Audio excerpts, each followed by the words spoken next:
"He's just a waiter," my son-in-law proclaimed to the wedding guests, pointing at me with contempt, as if I were a shadow unworthy of his elite world. The guest nodded, and I silently filled their glasses. But when someone exclaimed, "My God, he's on TV," my son-in-law dropped his champagne glass. That moment changed everything. Before we continue, please subscribe to the channel and let us know where you're listening in the comments. The gift box felt heavier in my hands than it should have. Michael's marble foyer stretched before me like a museum exhibit, all sharp edges and cold surfaces. Sophia appeared from the kitchen, her smile bright but strained. "Dad, you made it." She kissed my cheek, glancing at the wrapped box. "What's that?"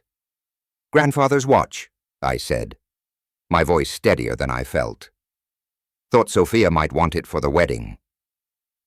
Michael emerged from the living room, wineglass in hand, surveying me like I'd tracked mud across his Persian rug.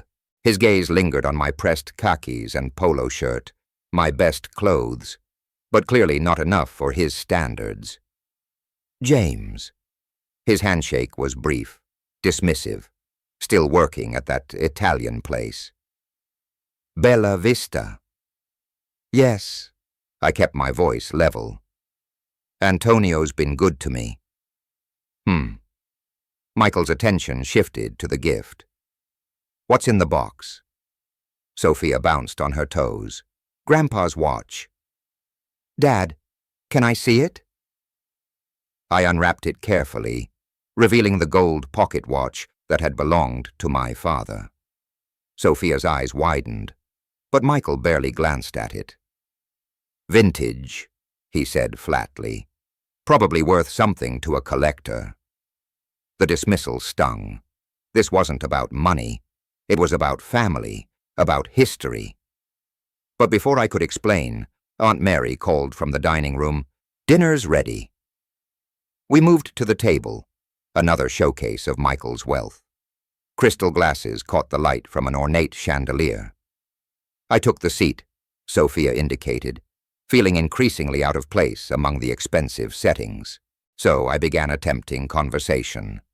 "The wedding planning must be exciting. How many guests are you expecting?" Michael cut his steak with surgical precision. "We're keeping it intimate. Close friends, professional associates. My colleagues from the firm," Sophia added. "Michael's business partners. Family, of course." "Of course," Michael echoed. But something in his tone made me look up. The conversation continued around me. Wedding venues, catering choices, flower arrangements. I listened, offering occasional comments, but Michael's responses grew shorter, his glances more pointed. Finally, he set down his fork. "James, I think we should discuss something." Sophia's fork paused halfway to her mouth. "Michael, it's about the wedding," he continued, his voice taking on a boardroom authority. "I've been thinking about the guest list, the atmosphere we want to create." My chest tightened. "What about it?" "Well," Michael leaned back in his chair, completely at ease. "My guests are influential people, tech executives, venture capitalists, city council members. This isn't just a celebration. It's a networking opportunity." "Michael." Sophia's voice held a warning. He ignored her. "I need to be direct, James. You're a waiter. My guests move in different circles. Your presence would be problematic." The words hit like a physical blow. I felt my face flush, my hands tighten on my napkin. Around the table, silence settled heavy as lead. "That's my father," Sophia said, her voice sharp. "And I respect that," Michael replied smoothly. "But this wedding is an investment in our future. I won't risk my reputation because of misplaced sentimentality. I found my voice. I raised Sophia. I worked double shifts to pay for her education. That was admirable." Michael cut me off. "But this is reality. You serve food for a living. My guests create jobs, fund startups, influence policy. Do you really think you belong in that conversation?" The room spun slightly. Sophia was saying something, her voice rising, but the blood rushing in my ears made it hard to focus. Aunt Mary cleared her throat uncomfortably. Michael stood up, his decision made. "Perhaps we should continue this discussion privately. James, would you join me on the terrace?" The sliding door closed behind us with a soft click, cutting off Sophia's protests from inside. Michael's terrace was like everything else in his house, expensive, designed to impress. Below us, workers were setting up white chairs in the garden, stringing lights between trees. My daughter's wedding preparations happening right in front of me. Michael positioned himself against the railing, the garden backdrop framing him like a portrait of success. I stood awkwardly near the door, still clutching the gift box. "Beautiful view, isn't it?" He gestured toward the city lights beyond his property. "This house cost me $2.3 million. The wedding alone is running $200,000. The number hit me like a slap. 200,000? I'd never seen that much money in my lifetime, let alone spend it on a single day. 200? I started. 1,000? Yes. Michael's smile was cold. Flowers are 15 grand. The photographer another 8. Sophia's dress, $12,000. Each figure was a reminder of the gap between us. I watched the workers below arranging chairs that probably cost more than my monthly rent.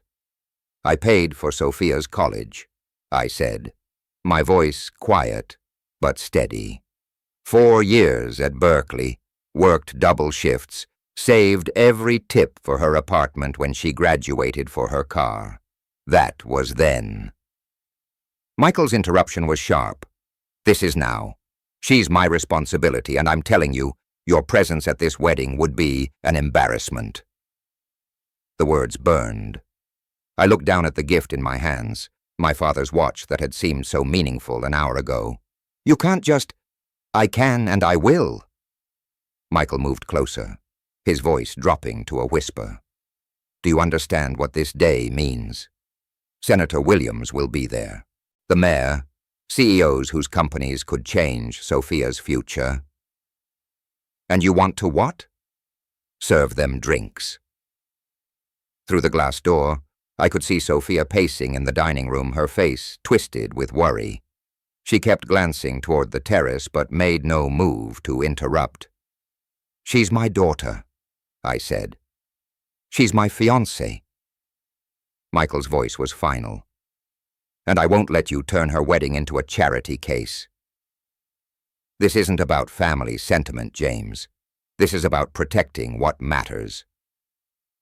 The workers below had nearly finished with the chairs, row after row of white seats, all facing an altar where my daughter would marry this man, where I wouldn't be allowed to sit. "Fine." The word came out barely audible. "I won't come." Michael's expression didn't change, but I caught a flicker of satisfaction in his eyes. "I'm glad we understand each other." I turned toward the door, the conversation clearly over. My reflection in the glass looked old, defeated. Behind me, Michael remained at the railing, probably already planning which important person would sit in what should have been my seat. "James," his voice stopped me at the door. "Leave the watch. Sophia shouldn't be burdened with reminders of complications." I paused, my hand on the door handle. The gift box felt impossibly heavy. Without looking back, I stepped inside, walking past Sophia's questioning gaze, past Aunt Mary's concerned frown. I made it to the front door before Sophia caught up with me. "Dad, wait." "It's fine, sweetheart." I kissed her forehead, still holding the unwrapped watch. "Congratulations on your engagement." I walked to my car without looking back, the weight of Michael's dismissal settling into my bones like winter cold. The drive home took me through 3 different worlds. Michael's neighborhood, with its manicured lawns and electronic gates, gave way to middle-class suburbs, then finally to my part of town, where apartment buildings crowded together like old friends sharing space. My building had no doorman, no marble foyer, just a lobby with fluorescent lights and mailboxes that hadn't been painted in years. I climbed 2 flights of stairs, my legs feeling heavier with each step. Inside my 1-bedroom apartment, the silence was complete. No expensive artwork on the walls, no crystal glasses catching light from designer fixtures, just photographs of Sophia at various ages, graduation, birthdays, Christmas mornings, when money was tight, but happiness was abundant. I set the watchbox on my kitchen table and stared at it. Grandfather's watch passed down through 3 generations of Collinsmen. Worth something to a collector, Michael had said, as if its only value was monetary. The calculator sat in my desk drawer, beneath old bills and expired coupons. I pulled it out and started adding.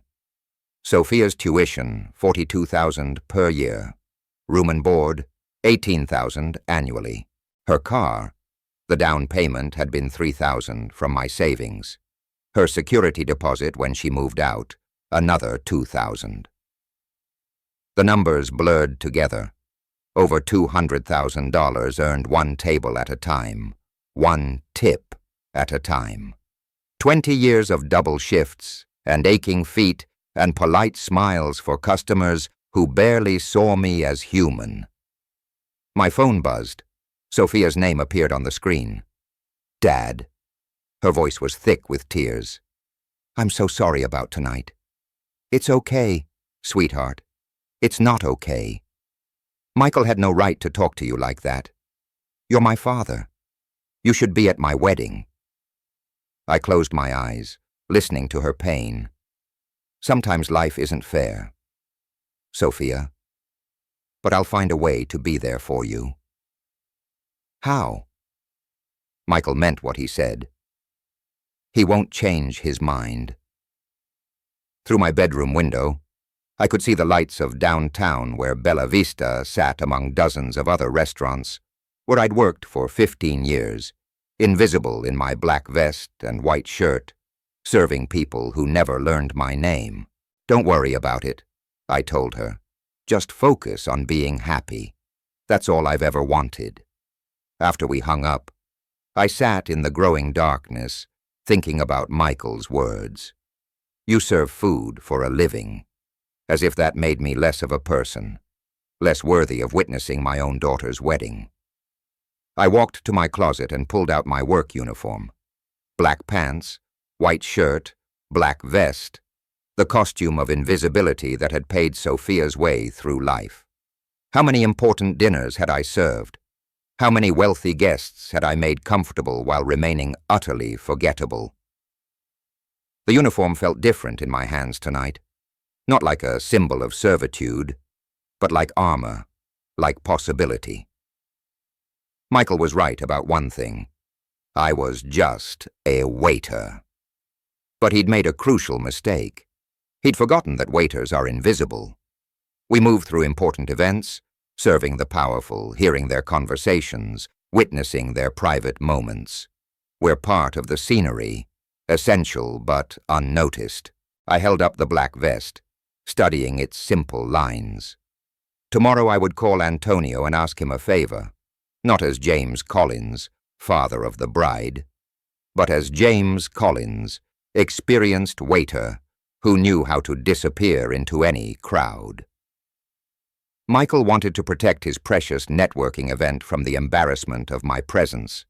He'd never suspect that the man refilling his guests' wine glasses might be the same person he'd humiliated on his terrace. The watchbox caught the light from my desk lamp, its gold surface gleaming with promise. Grandfather's timepiece, marking moments that mattered. Soon it would mark the moment when a father reclaimed his place at his daughter's wedding. I smiled for the first time all evening. Michael Thompson was about to learn that some battles couldn't be won with money alone. Saturday morning came too early. Sleep had been impossible. My mind cycling through Michael's words, Sophia's tears, the weight of what I was planning. By 8:30, I was dressed and driving toward Abate Bella Vista, the familiar route offering no comfort today. The restaurant looked different in morning light. Empty dining rooms always felt larger, more honest somehow. No guests to perform for, no masks to wear, just tables, chairs, and the quiet hum of preparation. Antonio's SUV sat in the staff parking lot. Good. I needed this conversation to happen before the lunch rush, before other servers arrived with their weekend energy and gossip. Inside, the coffee machine was already brewing. Antonio stood at the prep station, slicing onions with mechanical precision, his weathered hands moving in practiced rhythm. 20 years of friendship had taught me to read his moods. Today he seemed troubled. "You're early," he said without looking up. "Saturday shifts don't start until 10. "Couldn't sleep." I poured coffee into 2 mugs, adding sugar to his the way he liked it. The ritual felt important, grounding. "Antonio, I need to ask you something." He accepted the coffee, finally meeting my eyes. Lines around them spoke of long nights and difficult decisions, the weight of keeping a family business alive in an expensive city. "What troubles you, my friend?" The words came harder than I'd expected. "Tomorrow is Sophia's wedding." "Ah, yes, at the big house in Hillsborough. Very fancy." He sipped his coffee. "You must be proud." "I am, but there's a problem." I leaned against the counter, choosing words carefully. "Her fiancé doesn't want me there." Antonio's knife stopped moving. "What do you mean?" "He thinks I'm not good enough for his guests. Too embarrassing." "Just a waiter," he said. The silence stretched between us. Antonio set down his knife, his expression shifting from confusion to something harder. "This man, he said this to you last night, told me not to come to my own daughter's wedding." Antonio's hands clenched into fists. In his voice, I heard the echo of every slight he'd endured as an immigrant, every time someone had looked through him like he didn't matter. What kind of man turns away a father from his daughter's wedding? The kind who cares more about appearances than family. I took a deep breath. "That's why I need your help." His eyebrows rose. "What can I do?" "Hire me to work the wedding just for tomorrow. One day." Antonio stared at me like I'd suggested robbing a bank. "You want to work your own daughter's wedding?" "James, that's crazy. It's the only way to be there. Michael can't forbid a waiter from working his event. I'll be invisible, just part of the service, but I'll see her walk down the aisle. I'll be there when she says her vows."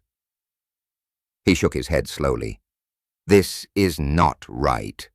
A father should sit in the front row, not serve drinks to strangers. Sometimes we don't get what should be. We take what we can get." Antonio returned to his onions, cutting with more force than necessary. The knife blade caught the morning light, flashing like his changing expressions. "You really want to do this thing?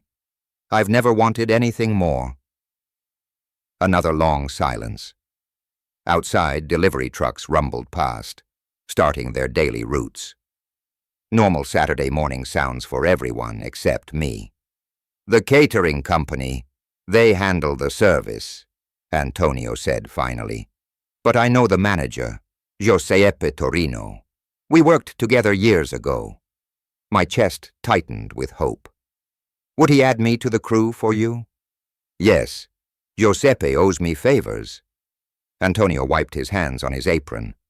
"You're sure about this, James? Once you start serving that man's guests, there's no going back. No dignity in retreat." "My dignity isn't in question here." His is. Antonio studied my face, searching for doubt he wouldn't find. After 20 years, he knew my stubborn streak as well as anyone. Okay, then I'll call Yeppe this morning. You'll work the wedding tomorrow. Relief flooded through me like warm coffee on a cold morning. Thank you, Antonio. I won't forget this. You're a good man, James Collins. If that fancy son-in-law can't see it, that's his blindness, not your fault. I finished my coffee, already mentally preparing for tomorrow. Black pants, white shirt, bow tie if required, the uniform of invisibility that would let me witness the most important day of my daughter's life. What time should I be there? Setup starts at 11. Giuseppe will expect you then. Antonio returned to his prep work. And James, don't let that man make you feel small. You've earned your place in this world. Walking back to my car, I felt lighter than I had in hours. Tomorrow Michael Thompson would learn that some battles couldn't be won with money and threats. Some fathers couldn't be bought, intimidated, or erased. The morning sun felt warmer on my face. One more day to wait. The afternoon setup at Bella Vista's private dining room moved with mechanical efficiency. 6 hours had passed since my conversation with Antonio. 6 hours of regular lunch service, smiling at customers, pretending normally, while my mind counted down to tomorrow. Round tables filled the space like white-clothed islands, each one requiring precise spacing for servers to navigate. I moved between them with practiced ease, adjusting angles, ensuring the room flowed properly for tomorrow's service. Crystal glasses caught light from the chandeliers Antonio had installed last year, each table setting a small masterpiece of folded napkins and polished silverware. Sophia's wedding reception would be beautiful, even if I'd only see it from the kitchen's perspective. The sound of voices from the lobby made me look up. Sophia's laugh carried through the doorway, bright and nervous, followed by heavier footsteps on marble floors. Michael's voice cut through the afternoon quiet. The flowers should be positioned there, not blocking the dance floor. My hands stilled on the tablecloth I was adjusting. They were here for the final walkthrough, checking details for tomorrow's perfection. I hadn't expected this, hadn't prepared for seeing them before the wedding day. Dad. Sophia's voice floated from the doorway. I turned, forcing a smile.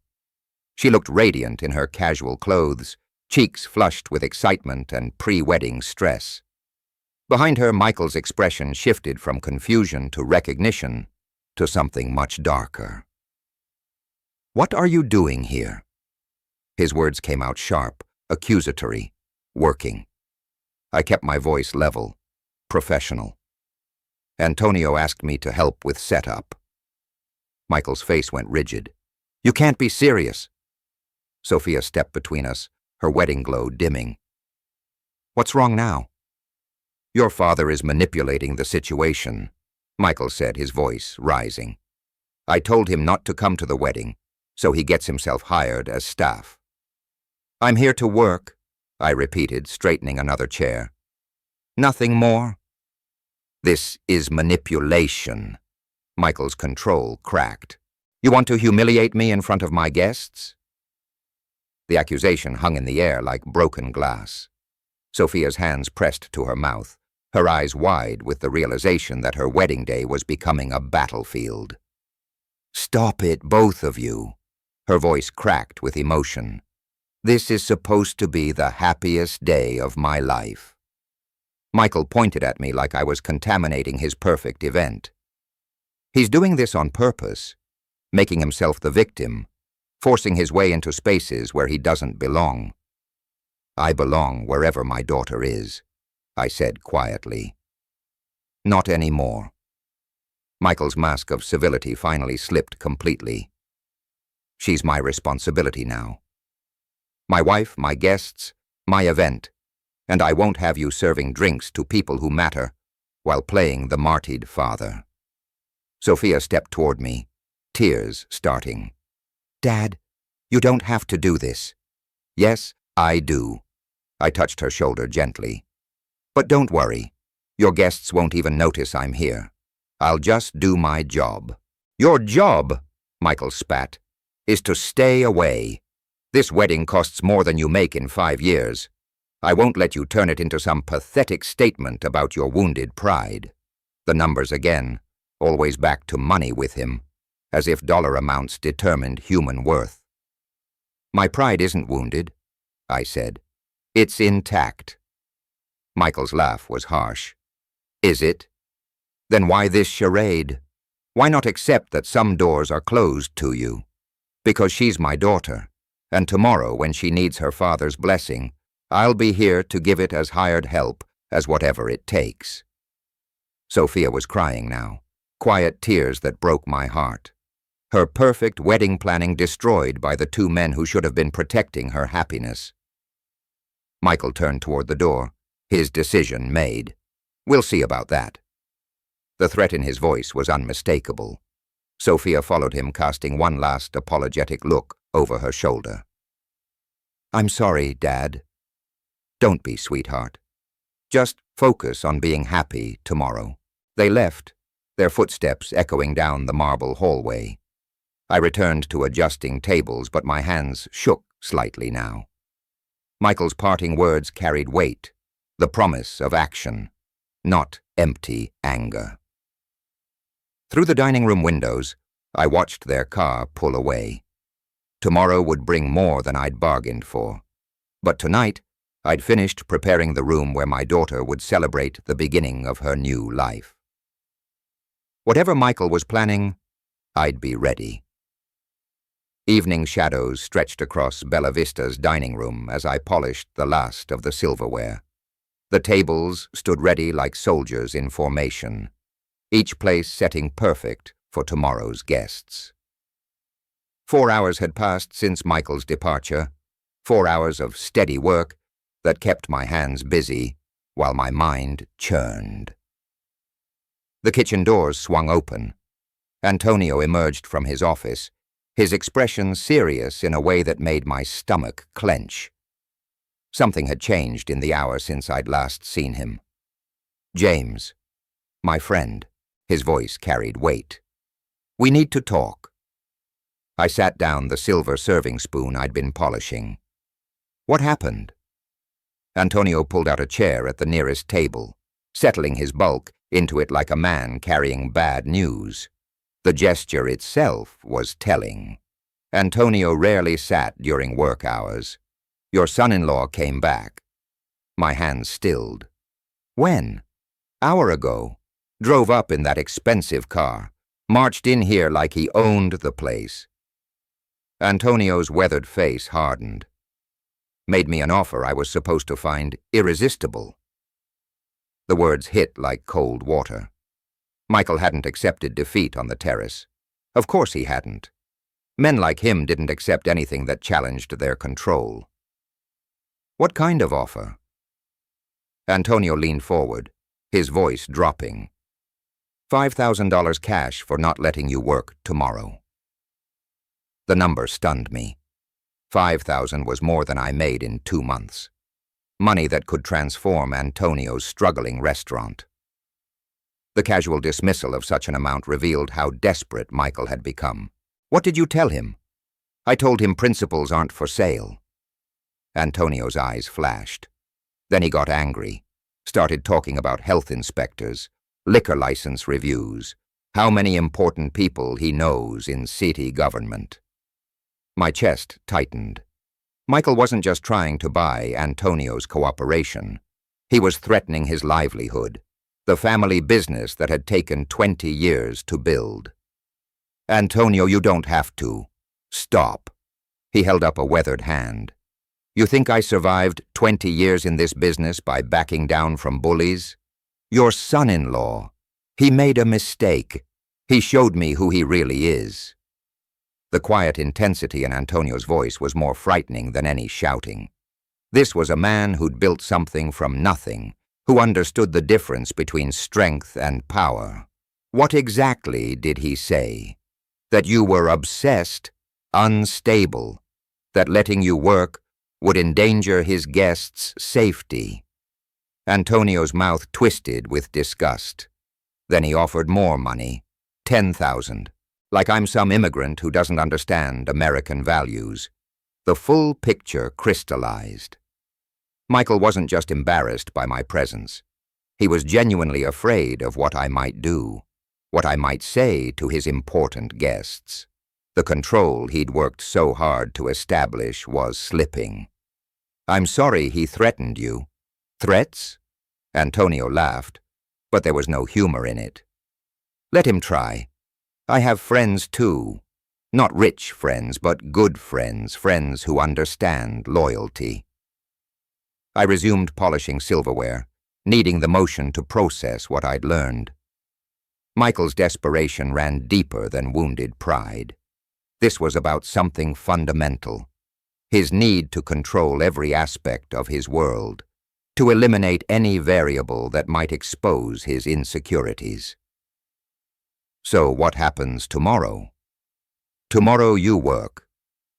Antonio stood, decision made. Giuseppe expects you at 11, and if your son-in-law wants to make trouble, he'll discover that immigrants know how to fight back. The silverware gleamed under the dining room lights, each piece reflecting a distorted image of my face. Tomorrow I'd use these same utensils to serve Michael's guests, moving through his perfect event like a ghost he couldn't exorcise.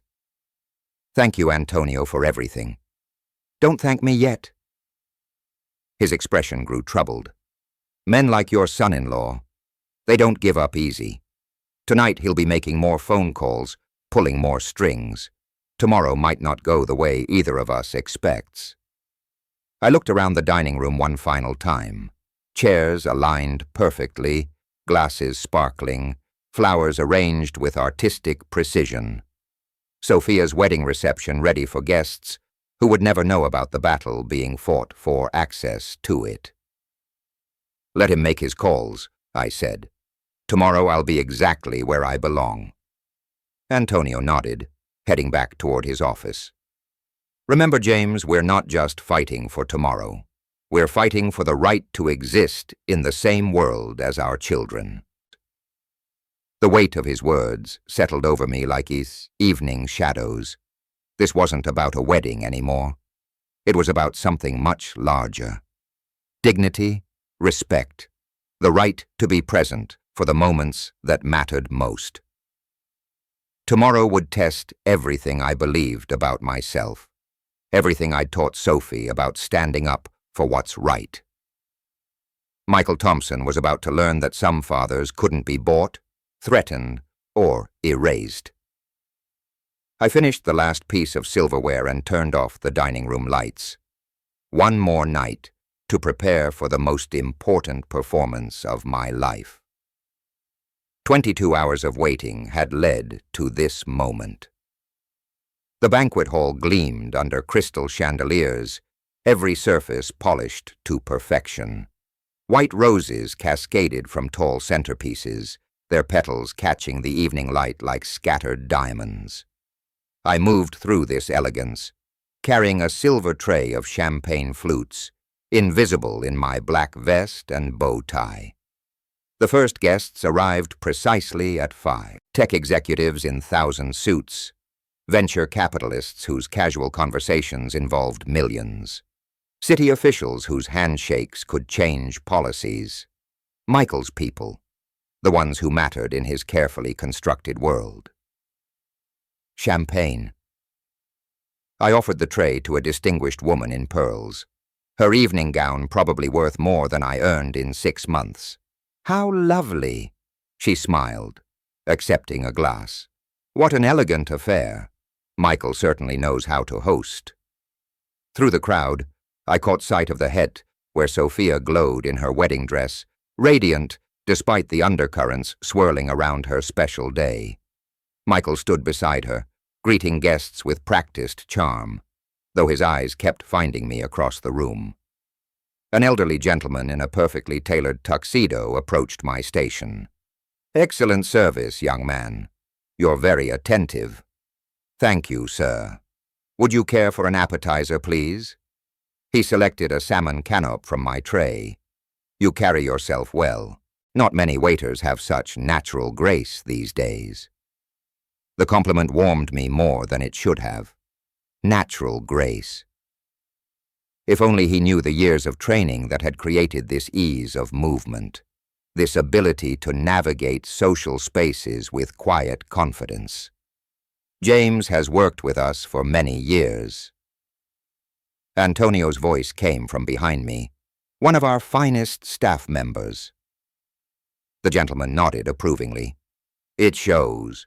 Proper service is becoming a lost art." Michael's voice carried across the room as he laughed at someone's joke, but his laughter seemed forced, his glances in my direction increasingly frequent. Each time our eyes met, I saw the same calculation, wondering when I might crack, when the humiliation might become too much. A young woman in a stunning blue dress approached. "Excuse me, could you help my grandmother to her seat? She's having trouble with her walker." "Of course." I set down my tray and offered my arm to the elderly lady, guiding her carefully between tables. Her grateful smile reminded me of similar moments from long ago, when courtesy wasn't just professional training, but natural instinct. "Such a gentleman," she murmured. "Your parents raised you well." If only she knew my parents had been gone for decades, that everything I'd learned about grace under pressure came from years of performing for audiences far larger than this one. The dining room filled steadily with Michael's chosen guests. Each face represented influence, wealth, connections that could advance careers or destroy them with a whispered word. They spoke in the casual tones of those accustomed to power, discussing stock options and political appointments like others might talk about weather. Sophia caught my eye from across the room and offered a subtle smile. Grateful, apologetic, proud. In that moment, she looked exactly as she had at 5 years old, when she'd insisted I wear a crown to her imaginary tea parties, because fathers should look important, too. Michael moved toward the head table, preparing for the traditional toasts. His confidence seemed restored now, surrounded by his peers, secure in his territory. The nervous energy from yesterday had transformed into something more dangerous, the assurance of a man who believed he controlled every variable. I refreshed champagne glasses around the room, ensuring everyone was prepared for the formal ceremony portion of the evening. The crystal sang softly as glasses touched, a delicate music that spoke of celebration and joy. At the head table, Michael stood and tapped his glass with a silver spoon. The room's conversation gradually quieted, all attention turning toward the groom, who commanded their respect through wealth and influence. "Ladies and gentlemen," his voice carried easily across the space, "if I could have your attention for a moment." The room fell silent as Michael's voice commanded attention. I continued moving between tables, refilling glasses that barely needed refreshing, my trained hands steady despite the growing tension in my chest. "Thank you all for sharing this incredible evening with Sophia and me," Michael began, his tone warm and confident. "We're surrounded by the people who matter most, colleagues who've built this community, friends who've supported our journey, family who've shaped our values." Applause rippled through the crowd. Sophia beamed up at him, her face glowing with bridal joy and champagne.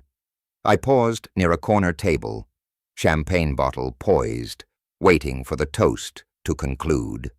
Michael's expression shifted subtly, his eyes finding mine across the room.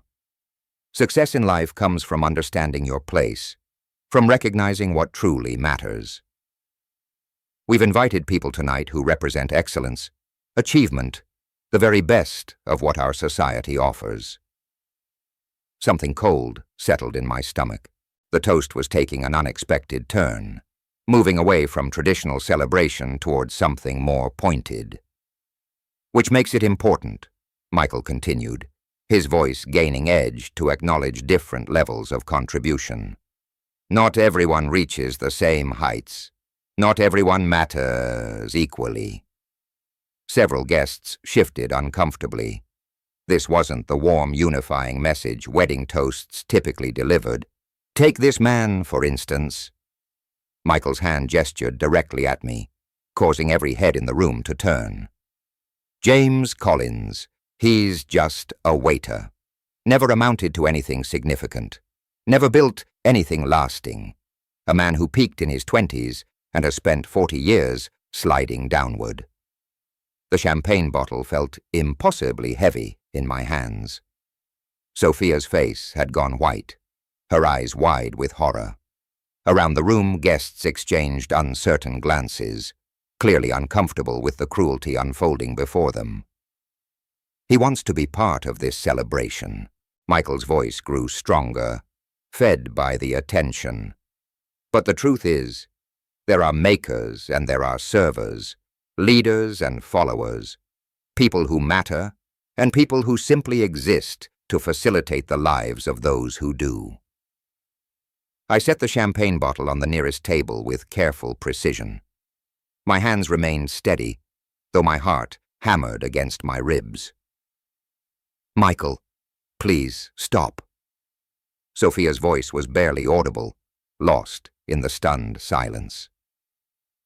But Michael was beyond stopping now, drunk on power and the intoxication of public dominance.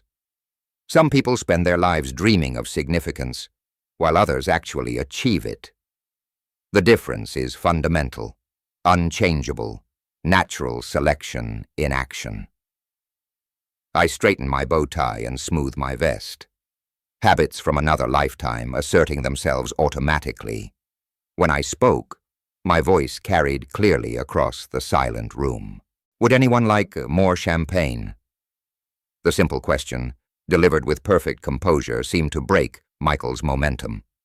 He stared at me, perhaps expecting anger, tears, or defensive justification. Instead, he found the same professional courtesy I'd shown every guest that evening. A few people nodded mutely. I retrieved my bottle and continued my rounds, moving between tables with the same graceful efficiency I'd maintained all evening. Each pour was precise, each interaction courteous and warm. Michael remained standing, his toast hanging unfinished in the air. The cruel words had achieved their purpose, establishing his dominance, demonstrating his power to humiliate without consequence. But something in my calm response seemed to rob him of the satisfaction he'd expected. An elderly woman near the window cleared her throat. "Perhaps we should eat dinner now." Others murmured agreement, grateful for any escape from the uncomfortable moment. Sophia pressed her napkin to her eyes, trying to preserve her makeup while processing the horror of what had just occurred. I reached their table last, approaching with the same professional demeanor I had shown everyone else. More champagne for the bride and groom. Sophia looked up at me with tears threatening to spill. "Dad, I'm so sorry. It's your wedding day, sweetheart. Nothing else matters." Michael watched our exchange with narrowed eyes, perhaps realizing that his public attack had failed to break me as intended. If anything, my composure made his cruelty appear petty and small. The room buzzed with uncomfortable energy, guests struggling to process what they'd witnessed. Conversations restarted gradually, but the celebration's joy had been poisoned by Michael's display of power. I moved toward the kitchen to check on the next course, leaving behind a room full of people who would remember this evening, not for its elegance, but for the moment when a groom chose cruelty over celebration. The damage was done, but I was still standing. 15 minutes had passed since Michael's toast, and the room still hummed with residual discomfort. Conversations had resumed, but they carried an artificial quality, guests working harder than usual to maintain festive spirits. I continued my service rounds, offering second helpings and clearing plates with the same quiet efficiency. Near the far wall, a young man in his 20s sat scrolling through his phone, occasionally glancing at the television mounted above the bar. Bella Vista kept classic films playing during events. Antonio's touch of old Hollywood glamour that distinguished his venue from sterile hotel ballrooms. The young man's attention drifted between his device and the screen, where black and white images flickered in the background of the wedding chatter. Something caught his focus, causing him to lean forward and study the television more intently. I was clearing glasses from a nearby table when I heard his sharp intake of breath. "Oh, my word," he said loud enough to catch his companion's attention. "He's on television." Several guests looked up from their conversations, following his gaze to the screen above the bar. The young man's excitement was infectious, drawing more eyes toward whatever had captured his interest. "That's the same man," his voice carried clearly across the dining room. "Now the waiter." The word rippled through nearby tables like a stone dropped in still water. Heads turned between the television screen and my position near the dessert station, trying to understand the connection being made. An elderly woman in an emerald dress peered over her glasses at the screen, then at me, then back again, her face transformed with recognition and wonder. "I remember that film," she said, her voice trembling with excitement. "He was wonderful. Such presence, such natural ability." More guests were turning now, drawn by the growing commotion. The television showed a young man in a naval uniform, his face earnest and hopeful as he spoke to someone off camera. The image was crisp despite its age, every detail clear under the restaurant's careful lighting. "That's definitely him," another voice confirmed. 30 years younger, but absolutely the same person. I felt the weight of every gaze in the room settling on me like spotlights. The careful invisibility I'd maintained all evening evaporated in an instant, replaced by the uncomfortable exposure I'd spent decades avoiding. Michael's champagne glass slipped from his fingers, hitting his plate with a sharp crack that seemed to echo through the sudden quiet.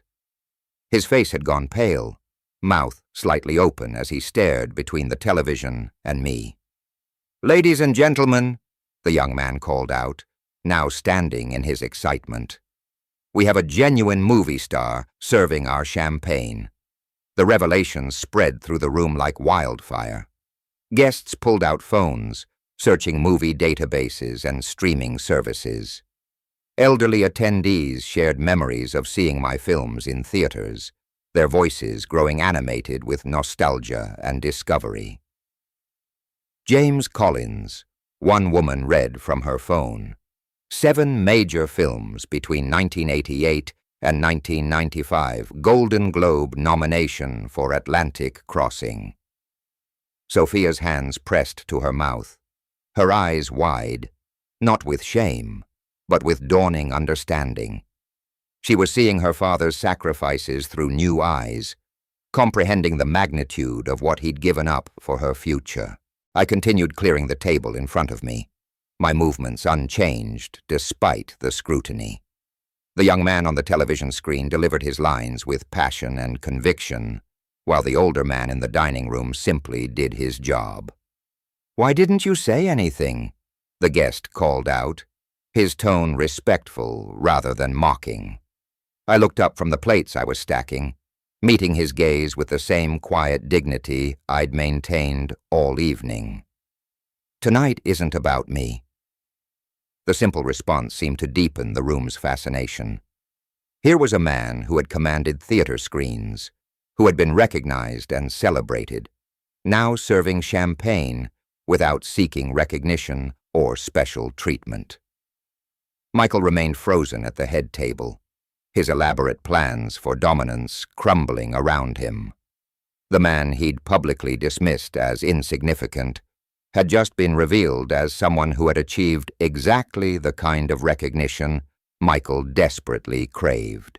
Around the room, phones emerged as guests searched for clips and photographs, eager to connect their glamorous discovery with the gracious server who had impressed them all evening. The television continued playing, indifferent to the drama unfolding in its glow. The room pulsed with excited whispers and pointing fingers. Guests huddled around phones, searching for clips and photographs, their faces bright with the thrill of discovery. I continued holding my empty serving tray, feeling the weight of every gaze but maintaining the same professional posture I'd carried all evening. The whispers grew louder. 7 films between 1988 and 1995 Golden Globe nomination. I remember seeing him in theaters. The excitement was infectious, spreading through the dining room like ripples on a pond. I set my tray on the nearest table and slowly untied my apron. The simple gesture felt monumental, like removing a costume I'd worn for too long. Beneath it, my white shirt and black vest remained, but something fundamental had shifted. "Yes," I said, my voice carrying easily across the suddenly quiet room. "That's me in the film. I was once an actor." The admission seemed to release something in the air. Guests leaned forward, drawn by the quiet confidence in my tone. But when Sophia was born, I continued, glancing toward my daughter's tear-streaked face. I chose family. I chose love over spotlights, steady work over uncertain fame. And I've never been ashamed of serving others, of honest work that paid for my daughter's education and future. Sophia pushed back her chair and moved toward me, her wedding dress rustling against tables as she navigated through the crowd. Other guests stepped aside, creating a path between us. "Dad," her voice broke on the word.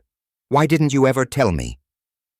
I reached out and took her hands, feeling their tremor through her white gloves. "The past doesn't define us, sweetheart. What matters is that I'm here with you on the most important day of your life." Tears spilled down her cheeks, carrying mascara and dark trails. "You gave up everything for me. I gained everything. I corrected. A daughter who became an extraordinary woman. 28 years of watching you grow, learn, succeed. No role could have given me that." Around us, the room had fallen completely silent.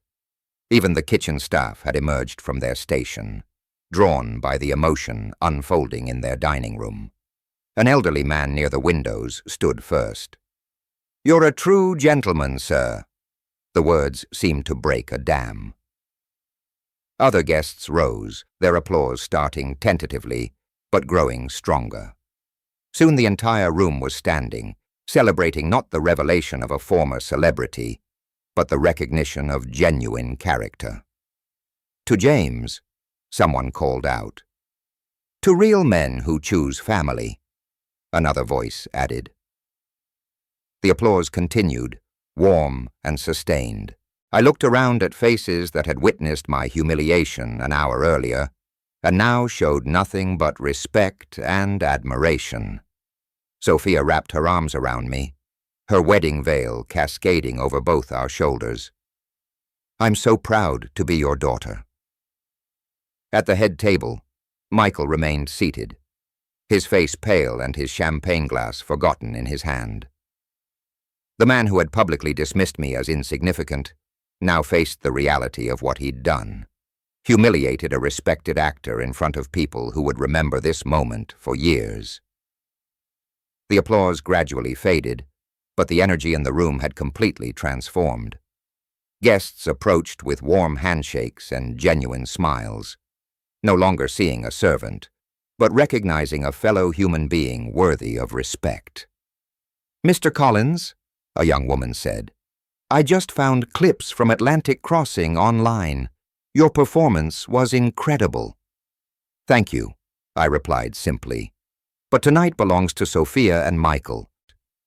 The mention of his name seemed to awaken something in the groom. Michael stood slowly from his chair, his movements uncertain, like a man learning to walk again after a long illness. Our eyes met across the room, and I saw something I hadn't expected. Genuine shame, the first crack in his armor of arrogance and control. The celebration continued around us, but I found myself needing a moment away from the attention. 20 years of invisibility had made the sudden spotlight uncomfortable despite its warmth. I moved toward the bar area, seeking the quiet corner where Antonio kept coffee warm for his staff. The familiar ritual of pouring coffee helped steady my hands. Steam rose from the cup, carrying the rich aroma that had punctuated countless shifts at Bella Vista. Some things remained constant, even when everything else changed. James Collins, you magnificent old fraud. The voice from behind me carried decades of shared history.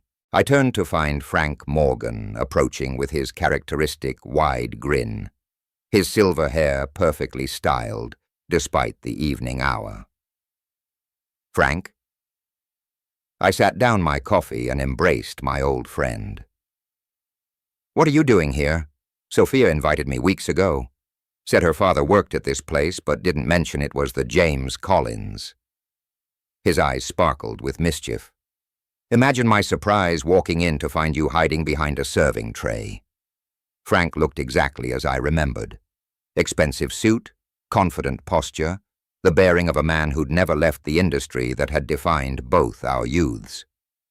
I'm not hiding, I said. I'm working. Working?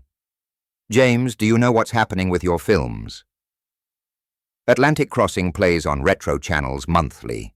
Complete cult classic. Young filmmakers study your performance techniques. The information felt surreal. While I'd been serving champagne and clearing tables, somewhere in the world, people were analyzing work I'd done 30 years ago. That's wonderful, Frank. But I'm serious. There's talk of a documentary about actors who disappeared at their peak. Your name comes up constantly. Frank's enthusiasm was infectious, his hands gesturing as he painted pictures of renewed recognition and career resurrection. My life is here now, I interrupted gently, with family, with work that matters. Frank studied my face, perhaps seeing something he hadn't expected. You're really content, aren't you? Serving tables when you could be commanding stages again. Through the doorway I could see Sophia mingling with guests, her face glowing with pride and love. Michael remained at the head table, still processing the evening's revelations. More than content, I said, fulfilled in ways I never was during my acting days. But the opportunities, James. The industry has changed. Character actors are in demand. Your experience, your natural presence. Frank paused, reading my expression. You're not even tempted. I picked up my coffee again, letting its warmth seep through the porcelain into my palms. Success isn't measured in spotlights, Frank. It's measured in the love of people who matter. Frank followed my gaze toward Sophia, understanding dawning in his expression. She doesn't know, does she, about how big you really were? She knows I love her. Everything else is just background noise. James Collins, the philosopher. Frank chuckled, but his tone carried respect rather than mockery. You always were different from the rest of us. Not different, just clear about priorities. We stood in comfortable silence, two old friends separated by decades of different choices. Frank's path had led through continued industry connections, mine through serving trays and parent-teacher conferences. Neither was wrong, but only one had brought me peace. The offer stands, Frank said quietly. If you ever want to explore possibilities, I know people who would be thrilled to work with you again. I appreciate that truly. but my performing days are behind me." Frank nodded, finally understanding that this wasn't false modesty or fear, but genuine contentment with the life I'd built. Across the room, I noticed Michael standing now, his posture different than before. The arrogance had drained from his shoulders, replaced by something heavier, the weight of recognition and regret. "I should get back," I said to Frank. "Family obligations." "Of course," Frank clasped my shoulder. "For what it's worth, you made the right choice. That daughter of yours looks at you like you hung the moon." As Frank melted back into the crowd of guests, I finished my coffee and prepared to return to whatever came next. The evening had brought revelations I'd never expected, but my priorities remained unchanged. Sophia's happiness, family peace, the simple satisfaction of work well done. Michael was walking toward the microphone now, his face set with determination. Michael's approach to the microphone drew every eye in the room. His earlier confidence had evaporated, replaced by the careful movements of a man navigating unfamiliar emotional territory. I remained near the bar, watching as my son-in-law prepared to address the same audience he'd commanded so cruelly an hour before. He tapped the microphone and the room quieted instantly. Wedding guests who had been chatting excitedly about my acting career turned their attention to the man who had publicly humiliated me, curious about what he might say now. "Ladies and gentlemen," Michael began, his voice lacking its previous authority. "Earlier tonight, I said things that were inexcusable. I want to apologize, especially to James." The silence was absolute. Even the kitchen staff had stopped their cleanup to listen. I was wrong, completely wrong. Michael's eyes found mine across the room.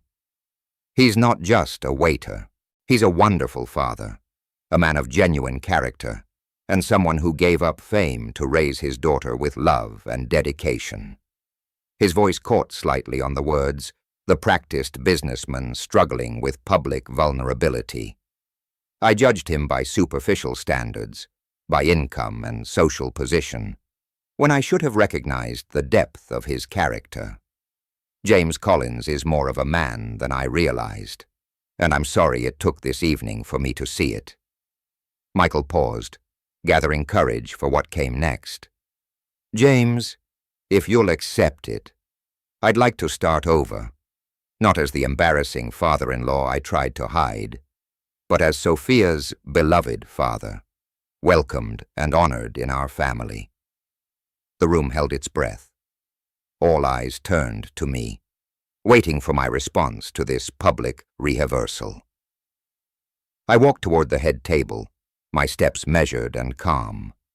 Sophia watched with tears streaming down her face, her hands pressed to her heart. "Thank you, Michael," I said, my voice carrying clearly through the quiet room. "Family is what matters most.